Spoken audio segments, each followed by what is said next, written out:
Hey guys, welcome back to another episode of 060. Now on this episode we're getting the AC compressor fitted to the 325 that we broke when we were doing the 060 last week. Now I managed to pick up this compressor from Matt from Gresham Performance. He has done me a pretty damn good deal on that compressor, so I'm happy with that. I have the car in here, and just to refresh everyone's minds, let me just play a quick clip now of what this car sounded like a few minutes ago when the AC compressor still had its belt on. And a bit of a rev.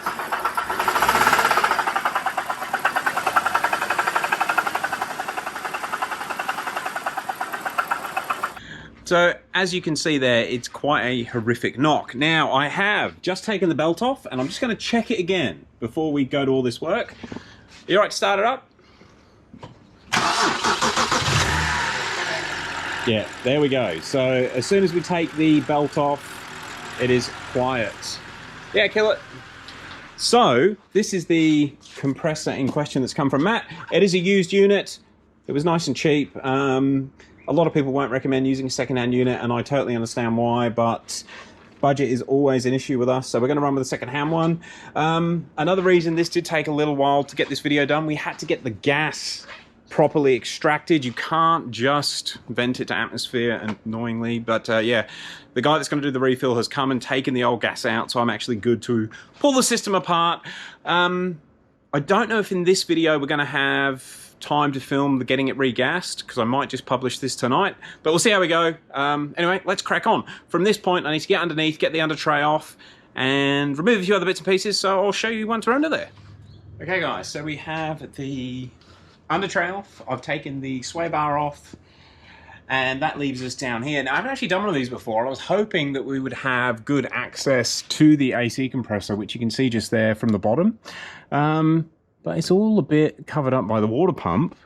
I think I might take the thermostat off and just see if that gives us a little wiggle room under here to get to the lower AC compressor bolts. I can just see one just through that little gap there. But yeah, basically there are 3 bolts that hold the AC compressor on, one at the bottom, one at the top, and one at the back. Now those 2 we should be able to get from the top without too much hassle, but this one is in a bit of a spot. All right. Oh. Okay, hopefully you can see, but we've undone the thermostat. It's unbolted and away from the water pump, and I can wiggle it away just to get a spanner onto the lower AC bolt. Now they are Torx bolts. Now let me just see if we can crack it. I'll try and keep the lighting. Sorry, we'll try and keep the angles and everything there. I believe it's an E12, but I've got an E14 on it at the moment because it's what I had. And it moved pretty easy, actually. That wasn't that tight. All right, what I might do is put a ratchet spanner on it and undo that bottom bolt completely. All right, and with a, I think it's an E10, not an E10, a 10mm ratchet spanner, we can undo it. In fact, that's gone really loose straight away, so hopefully it should be finger tight, and I can just reach it with my fingers. All cut up at the moment. Brilliant camera angle, I know. Okay, that bolt is completely out, but I can't get it out of the AC compressor, so it'll have to come out with a compressor. All right, on to the next one. Okay guys, we are on the top of the AC compressor. Now this is the upper forwards mount, I suppose, or bolt I should say. It's another Torx bit, but that's relatively easy to get to. We can actually touch it straight away from the top. But before I undo that, I'm going to undo the gas lines right there. So they are just, I think they're a 5mm Allen key. Let me get those undone. Okay, so we got a Allen key on the line just there, and that's, oh sorry, the light has moved, and that's come undone quite easily. In fact, I'll be able to do the rest of that with my fingers, so I'll just see if I can get it onto here as well. Oh, fingertips.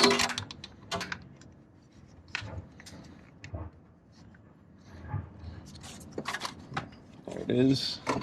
And we've got an O2 sensor that's getting a bit close. That's come loose. Sweet, I'll be able to do that by hand as well. So guys, with these 2 out, it's just a matter of getting the last 2 mounting bolts out. and then the compressor will be free. So I'll give you an update in a second. So I've just taken the two AC lines off, and I've just got this one up the top, and I've just started to think about how I'm actually going to get the compressor out, and I've realized I am going to need to take the fan shroud out, so I will take the fan shroud out quickly. This car is a manual, so it's really just a matter of the top bolt at the top here, and then just clips and she's off. So I'll get that out as well. Then we can do the last two mounting bolts on the AC compressor, and she should move forwards enough to come out. Okay, quick little update. So I got the fan out, which was just the one bolt at the top. However, moving the coolant line, we disturbed the coolant hose, which has gone rotten. So unfortunately, we now need to replace this coolant hose. And the coolant hose is going to cost more than the AC compressor, which is a bit annoying. They're like 120 or 130 bucks from BMW, which I'm going to have to rush and get to try and get this finished tonight. But let's keep going with the compressor. Now I have got the furthermost forward bolt out. I can't really show you at the moment because it's all a bit tight, but I've just got to get down to the very back of the compressor and get the last bolt out, which I'm going to do with this lovely E12 socket. Wish me luck. Okay, so I've got the last bolt out of the compressor, and the compressor is actually quite loose. I don't think you guys can see that, but I've got this hard line that I want to try and get out of the compressor, and that will actually give us the movement to get it forwards. So a little bit of wiggling. In fact, probably would have been easier to take out while the compressor was still connected, but she's come out. So I'm just going to pull that forwards. In fact, we'll pull it forwards and right out the way. And then we should be good to get the compressor out. Now, there is one thing still holding the compressor in, and it's the electrical connector, which we can just see down there. I'm going to get a pick onto that, get that connector disconnected, which I can't do with the camera there. 2 seconds. Okay, so we're going to try and get the compressor out now. Hopefully it'll come forwards enough. It has still got the lower bolt dangling in there, which might get caught on a few things. We'll see in a second.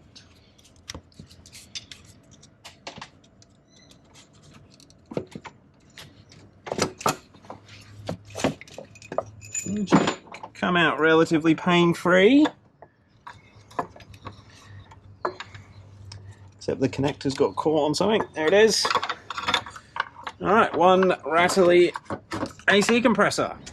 And so that's the one that's just come out of the car. This is the one that's going in. They are identical, so that is good. But I just thought I'd show you the difference. So this is the one that's making the noise. And this is the good one. Actually, you can hear it pumping, where this one doesn't even seem to be pumping.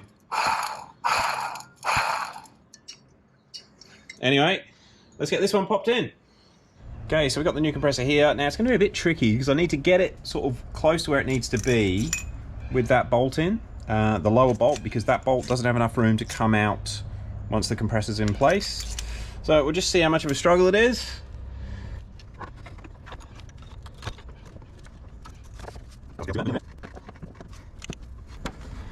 I've got to try and catch the bolt because it's going to fall out the bottom.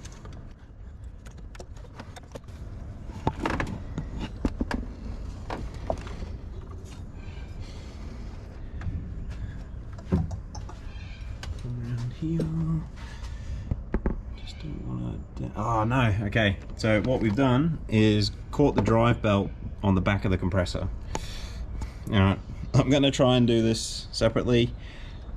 It's got to come in. Well, hey guys, it is the next day and I do have the new radiator hose. I ended up rushing to get that, genuine for BMW. It was a lot of money, but hey, at least we had to get the car back and on the road today, and I'm hoping to go straight back to the AC place and get it regassed.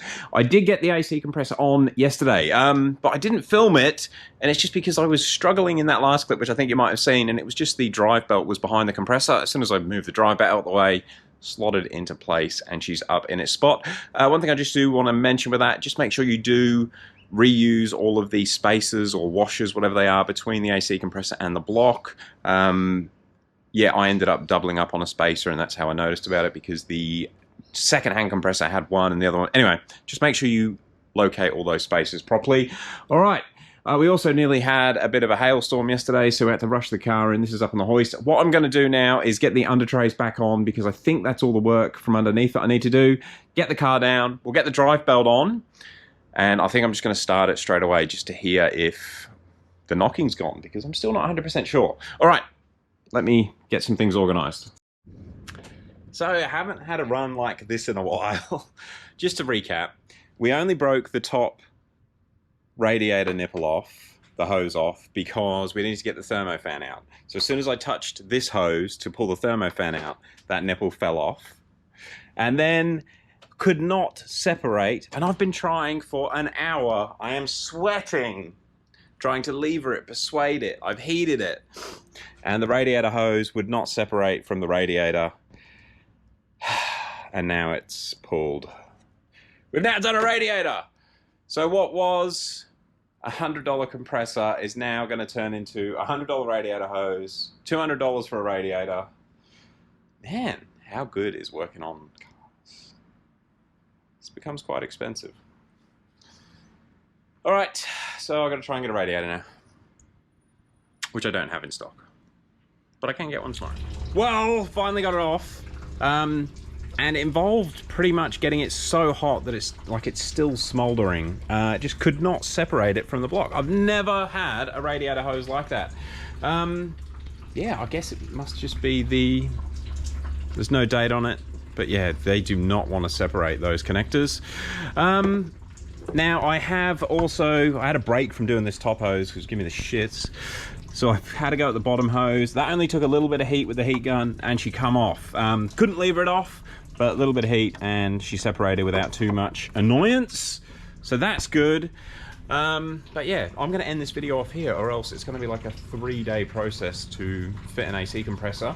I'll get a radiator ordered, get some coolant, and yeah, I'll probably finish this up tomorrow. But the AC compressor is on. I put the belt on. I haven't started the car yet. I've completely lost the train of thought for this video of fitting the AC compressor. I'm going to end off there. It's going to be more of a vlog, I guess, than a DIY. The joys of old BMWs, but yeah, the plastic it's just come to the end of its time. It's very, very brittle. It's smoldering as well. Oh well, guys, thank you very much for watching. If you got any questions about doing an AC compressor, let me know. Have radiators ready.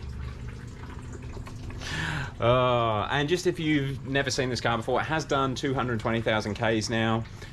It seems pretty original. We actually did a fair bit of oil leak fixing when we first got this car back in December.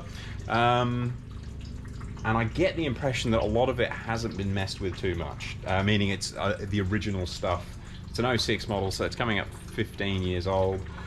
A lot of things are due to replace, like plastic hoses, gaskets, that sort of thing. All right, anyway, I'm going to head off.